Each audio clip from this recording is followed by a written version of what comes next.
My expectations for Sonic Frontiers The Final Horizon update weren't low because I was trying not to be disappointed.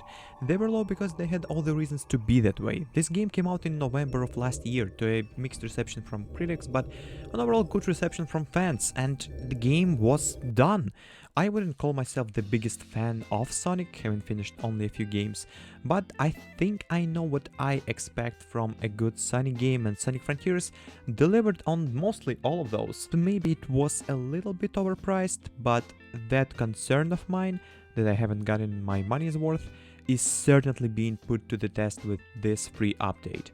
Sure, we were promised new characters and levels, however, all I really expected from a free update almost a year after the game's initial release is maybe an hour-long gameplay sequence where we get to play as new characters, but what I've gotten instead is overhaul 4th island for the brand new 3rd act with new Sonic Cyberspace levels, new gameplay mechanics for the base game, hours of open zone gameplay per each new character, and a new music with the new boss fight, and I just want to talk about all of that.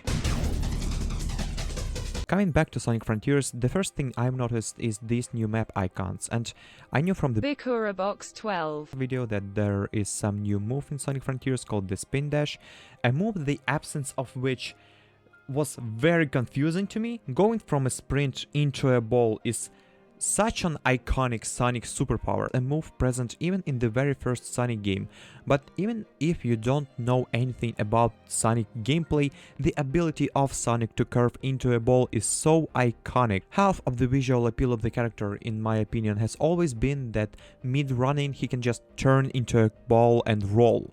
Like, that sounds fun, and the base game somehow did not feature that. The closest thing you can get is if you press jump 3 times, but jumping killed all of your momentum, so it wasn't fun, you could never roll fast. But now you can! And not only due to the new Sonic Spin Dash ability, but also because now if you go into the settings, you can disable jumping kill in all of your momentum. So if you thought that the game was already too clunky with, asking you what mode do you want to play in, and not explaining the difference between them, and how you can change things in settings that are really unusual to allow players to change. Like, I don't know many games where you can just change the height of the camera or your starting speed or acceleration rate. All of these really seem like something that the developers should have figured out and locked in. But, as a fan of modifications, I'm glad that these settings are there, and think more games should feature stuff like this. But changing the physics of jumping in the menu might be going a bit too far. Like, just imagine recommending this game to someone. Not only do you need to recommend the game, you also need to recommend them to go into the setting and find one specific setting at the very bottom of the menu that actually makes the game noticeably better. It should have been just owned by default and setting deleted. And the same goes for this one more new setting that allows you to skip Sonic going Super Saiyan animation every time you collect 400 rings. But again, at least I'm glad that the option is there, and you don't need to download some mods to disable it. Anyway, in order to unlock the Spin Dash, you need to complete the set of stupid challenges called Action Chain Challenges. They look like so. Press the button, run around, do everything you can to look cool for 1 minute, see if you've gotten enough points to get an S ranking, and if no, then try again, but in a different direction this time. Maybe there will be more enemies and rails there. And there are like 40 of them. 10 per island, and allegedly you need to complete all of them with an S rank in order to get a new Spin Dash move. I don't know if you can get it if you complete all of them without an S rank, but there are 40 of them. As a recommendation, just swap the difficulty to easy to complete them. I did a few of them on hard, and it's just not fun to grind for an S rank on hard in these minute-long challenges for 40 times or more. Action Chain Challenge on its own is completely fine, especially if it's your first playthrough or if you're replaying the game. But locking one of the best upgrades in a game behind 40 repeatable side missions, why? I just don't expect anyone who is not a completionist to complete all 40 of them. for an S rank. And what makes me even more confused is that they actually have a set of new good challenges.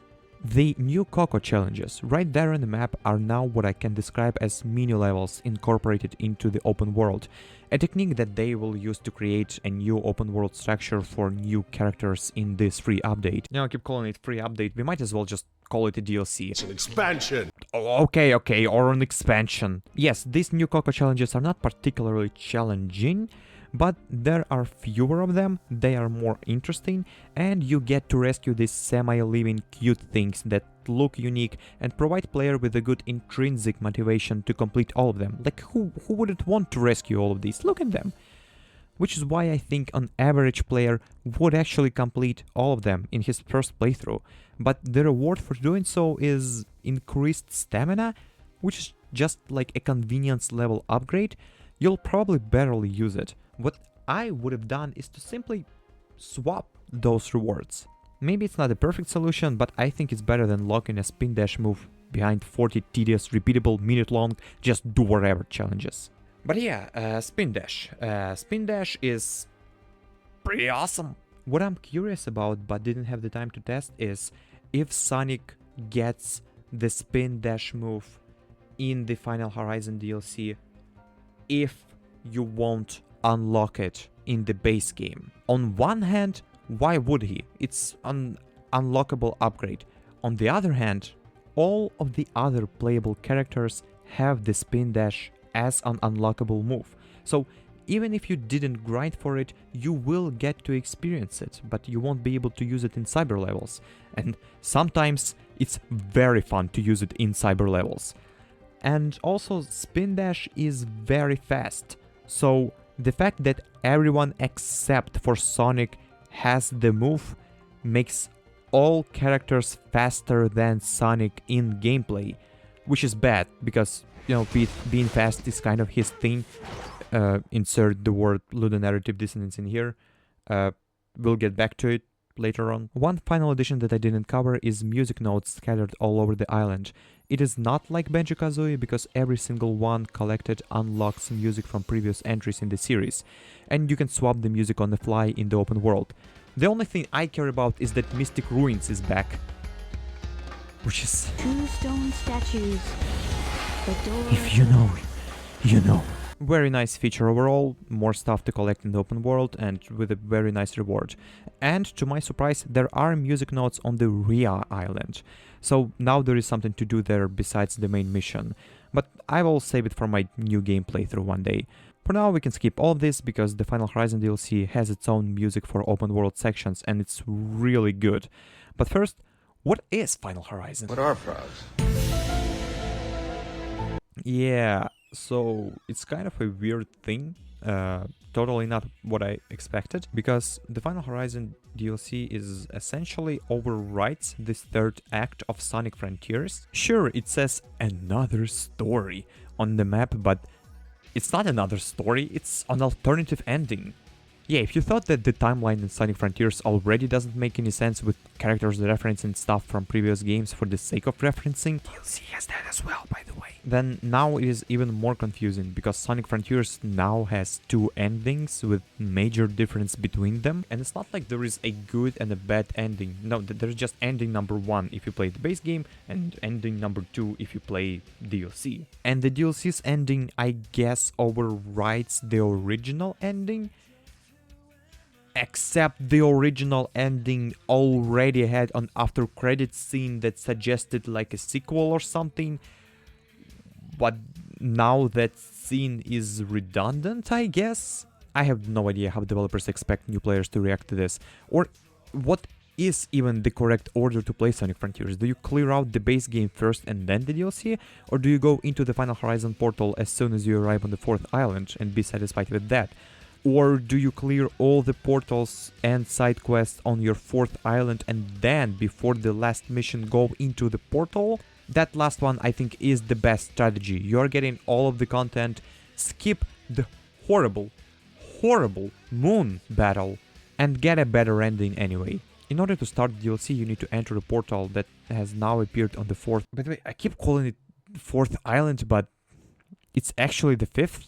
Anyway, we all know that Ria Island doesn't count, so yeah, new portal on the 4th island. It creates a separate save file, so you will not miss out on the original 4th island content. Starting the DLC, we see a cutscene of Sonic, and something happens, and now Sonic can give his life force so that everybody else can collect the emeralds, and then for some reason Sonic comes back, even though it was implied that he will not be able to, and then... Sonic fans, why the fuck do you like this story? I don't understand. I have no idea why there was such a high praise when this game came out in the Sonic fanbase for the quality of this game's writing. But I also haven't played previous Sonic entries, so maybe the bar is like actually that low, which is a real shame because story in Sonic Adventure 1 is actually like legitimately memorable. I should actually stop using the word actually. I still sometimes think about, you know, Pig the Cat fishing out his froggy out of the stomach of this water Godzilla. It's pretty awesome. Anyway, the rest of the story is conveyed through these dialogues on map. And when I say the rest of the story, I actually mean just random ass dialogue. Like on multiple occasions you walk up to someone expecting something good or entertaining, and they just tell you something along the lines of, "We really gotta do this, huh?" And you're like, "Yeah, we gotta do this." Cutscene ends. Congratulations, you just wasted 30 seconds of your time. I think there are only 2 dialogues that are like mildly entertaining. The first one is where it turns out that Big the Cat isn't even in here. It's just Sonic's hallucinations. Yeah, insert the clip here. They all want to have sex with Big the Cat. And the other one is where Amy speaks to Eggman and she's like, "Hey, Eggface, I've noticed that there's not a lot of animals here. Was it you? Was it you're doing?" And Eggman is like, "What? Nah, it was the aliens. The aliens got him. All of the native creatures were transported to another island. The aliens have transported them into a different island. I haven't stolen any animals from this island." But hey, if in the main game you needed to unlock those conversations because they move progression forward, here they are just bonuses that are skippable. And me having listened to all of the dialogue, yeah, you probably should skip them. I mean, Tails and Robotnik have an interesting chemistry. I think they both have this kind of respect towards each other's engineering skills. And Sage, her voice is kind of hot, but I also think that she's like 12. FBI, open up! After we step through a portal, the first new character we get to try out is Amy, and the first thing you'll notice about her is the triple jump. The second thing is the music. Oh my god, it's so good! And the third thing will probably be a realization that every time you purchase a new skill, it takes you into the training simulator, which is a huge waste of time, because it takes your precious time to load into it, then quit and load out of it, where it could have just not do that. You see how to perform and move in the description, and there is a dedicated button to go into the training simulator if you wish to do so. I'm sure I can't be the only one who finds it annoying, but maybe it's the sort of thing that is more apparent now when you will be buying some skills that Sonic already has, so it's far more noticeable how redundant forcibly taking the player into a tutorial is. Amy's gameplay is great. The only thing I miss is the ability to make yourself jump by smashing the hammer while running. It was my favorite thing to do as Amy in Sonic Adventure, and there is an appropriate animation for it even. You can unlock the stomp move upgrade that makes you jump higher than a normal jump, and you can also unlock the smash of the hammer. I would be so happy if they kind of just combined the two to recreate that signature move Amy had in Sonic Adventure 1. It would be awesome, but hey, what we've gotten is satisfying as well. So anyway, here is an island that is so overhauled, it feels like it's a new thing, even though it's the same Ouranos island we spent the last portion of the base game on. Beyond 1000 medals per island that you need to collect to advance the story. The new gameplay now is 2 different Coco types scattered all over the island.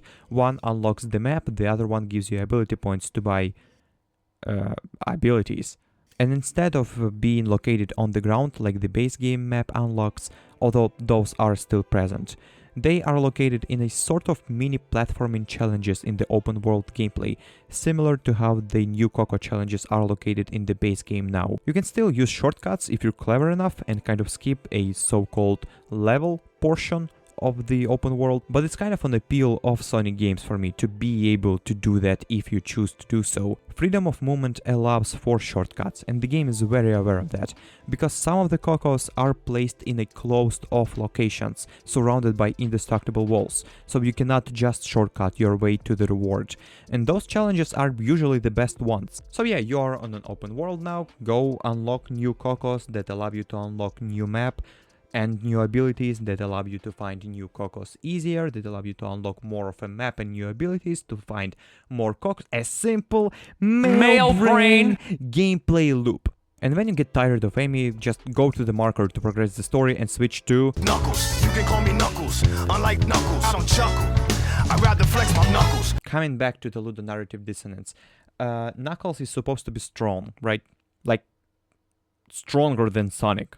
But Final Horizon does this weird thing where by the time you start it, Sonic will probably be fully upgraded, or at least he'll be on a higher level than the new characters, and that makes enemies be on equivalent or higher level than Sonic.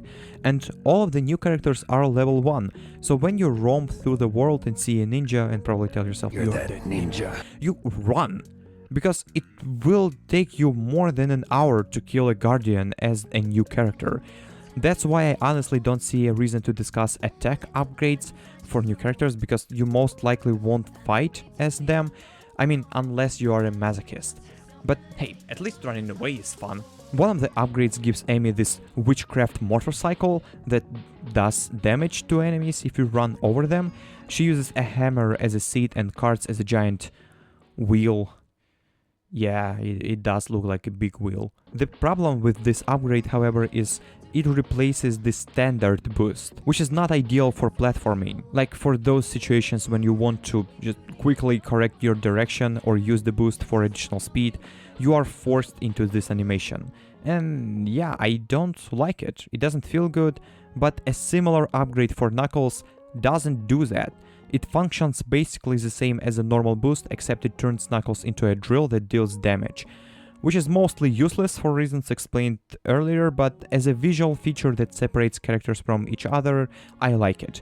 Does this mean that I would have enjoyed Amy's movement upgrade more if there had been no transition animation? I don't know, but there is definitely one transition animation, the removal of which would definitely make the gameplay better. Knuckles' flight ability. For some reason, in between the transition from bowling to flying, there is this wind-up animation that serves no purpose whatsoever. It wasn't like this in Sonic Adventure 1, therefore it's bad. Just kidding. But also not kidding. Look at how smooth it was here. It looks cool and it's easy to initiate, and now compare it to this. And now, using this secret tool called the HedgeModManager, we are able to turn off this transition, and check this out. Boom. That's how it should have been from the start. Completely useless animation that subtracts from the enjoyment of playing as Knuckles. Sonic Team, delete it, or I will upgrade my audio equipment. Yes, you can add it as another setting in the settings, I wouldn't mind, okay. Tails probably has the most useful upgrades. Some challenges even cannot be completed until you purchase them, which I don't think is true for Amy and Knuckles. Tails is able to wind up his base attack to create a platform, allowing him to reach basically infinite heights. The attack upgrade is actually needed to break some type of walls. And oh yeah, Tails is a fucking transformer. Remember what I said about shortcuts and how part of the satisfaction from Sonic games is using the movement system in order to create shortcuts? Well, in case of Tails, gameplay after the first half an hour it will take you to unlock the upgrade looks like this. You mark on the map where the Coco is, and then you just get it. Because Tails is unstoppable. Even if you run out of stamina, you can just like hang in the air for a second and regain it. Oh, and the weapon upgrade. I brushed over it quickly, but let's be real here. This is the weapon to suppress Metal Gear. There is this one statue on an island that I got to as Amy, and you need to deal enough damage to it in order to unlock part of the map. And I thought, oh, I will return here as Knuckles, because Knuckles is strong. No, you're supposed to return to it as Tails and just... I'm a firing my laser. I have to say, if there is a good fanfiction or official story where Tails maybe teams up with Robotnik or just becomes evil and is treated like an actual serious threat, send me the freaking link. Sonic. I didn't expect new Cyberlevels, and certainly didn't expect that they will turn fast-paced Cyberlevel gameplay into... Yeah, take your time, search for 3 animals scattered somewhere in this level. Yeah, and they're also not highlighted, and they're also so tiny, it will take hours for you to find them. Kind of a weird decision. I understand that this is an optional goal, but oh my god. I don't know how it was for you, but my experience is complete the level, enjoy it, find the moons, find the numbers, replay it a couple of times to master it, cool. Now go ahead and spend 45 minutes looking for 3 stupid monkeys. Few times I honestly just gave up and YouTubed where is the last one baby seal in the beehive level. And the worst thing about it, I kind of enjoyed it. It's not a bad idea to force the player to replay the level slowly, and if it gets boring, they can stop because it's an optional goal. But if you want to get all goals like me, then you will search for them for so freaking long.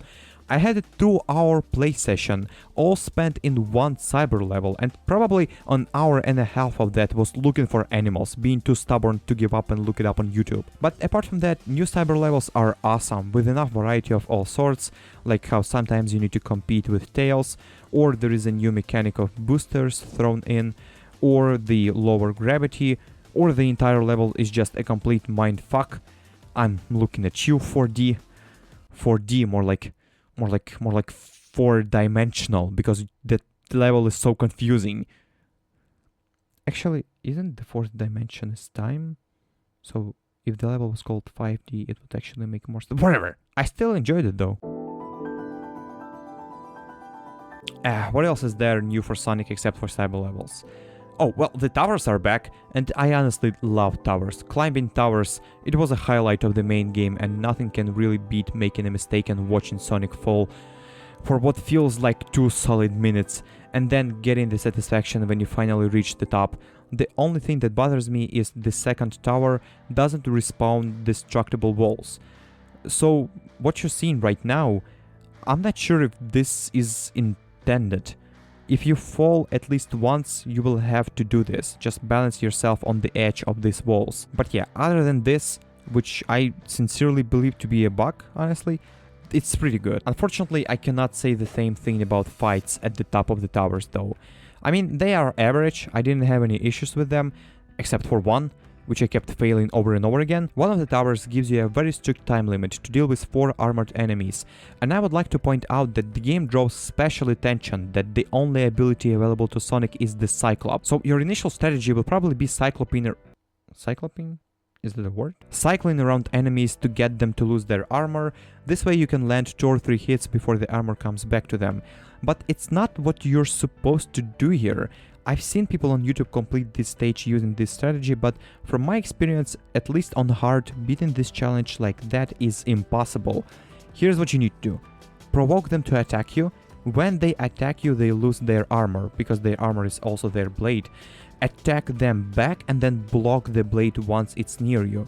This way you will reliably get 2 or 3 hits before blocking the blade and repeating the process. You don't need to cycle around them even once, and it's easier and it's faster, and it's a strategy that completely slipped my mind, because blocking is so rarely used in the base game I forget it exists. But what I discovered is, I kind of liked it.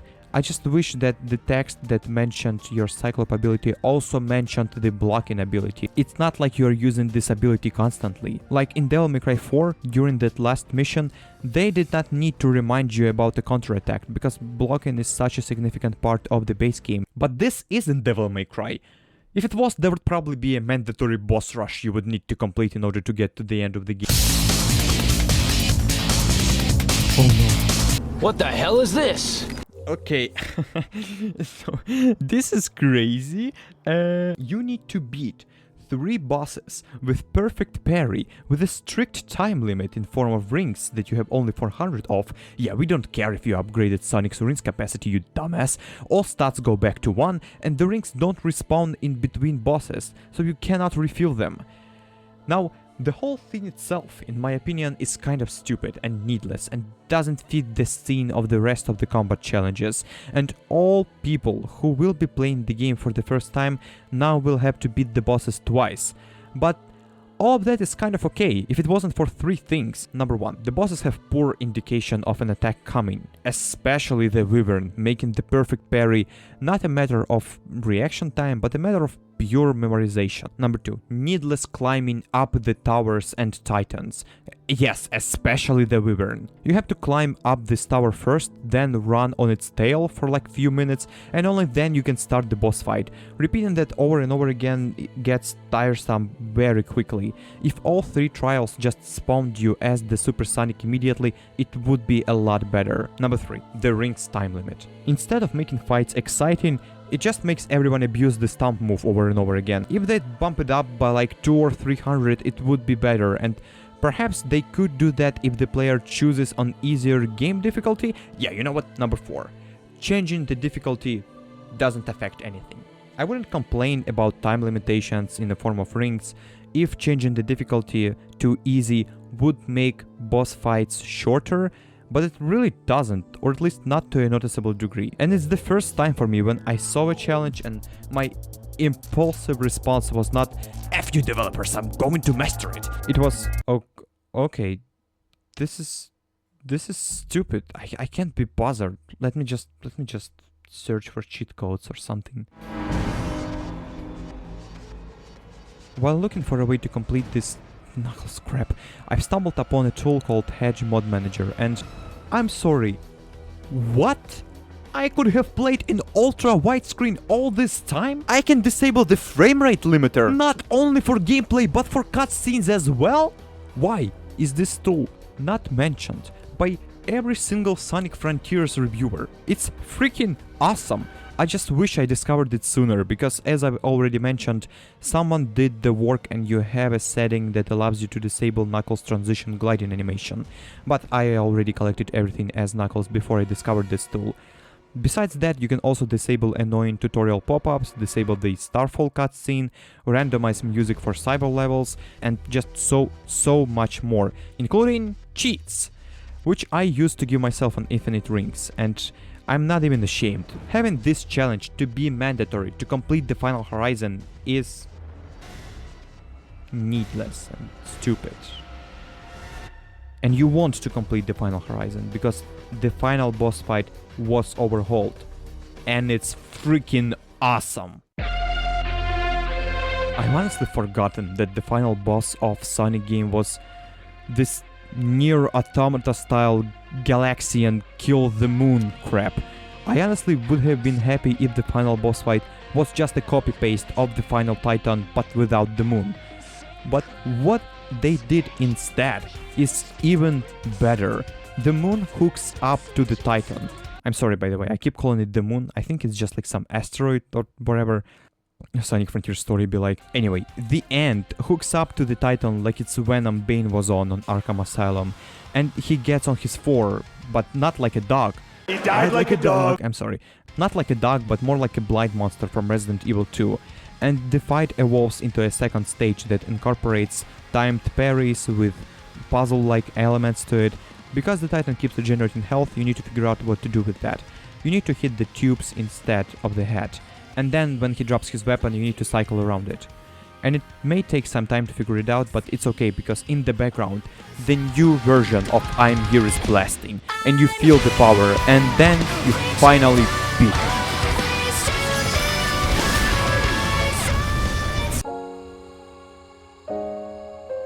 I did not expect this free update to be so satisfying. The final cutscene has only one difference in comparison to the base game ending, but somehow they did it. And I wonder if the ending works so well only due to the original ending, which had this shot of Eggman standing alone in front of the falling debris, and In my head, on this shot over here, he treats them as wishing stars and wishes for Sage to be alive. And in this ending, he got what he wished for.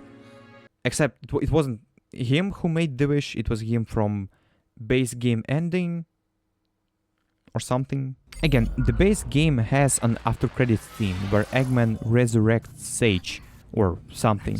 I guess it doesn't matter anymore. Or my working theory is that in the base game, in after credits scene, the Eggman actually contacts Sage from the Final Horizon ending, and then in the next game, the base game Eggman will actually kidnap Sage from the Final Horizon Eggman, and then Spider-Man will show up and he will fight Jim Carrey. Anyway, thank you for watching my video. Leave a comment on what you think about the Final Horizon, and if you agree or disagree with me on something. And yeah, thank you. Bye bye.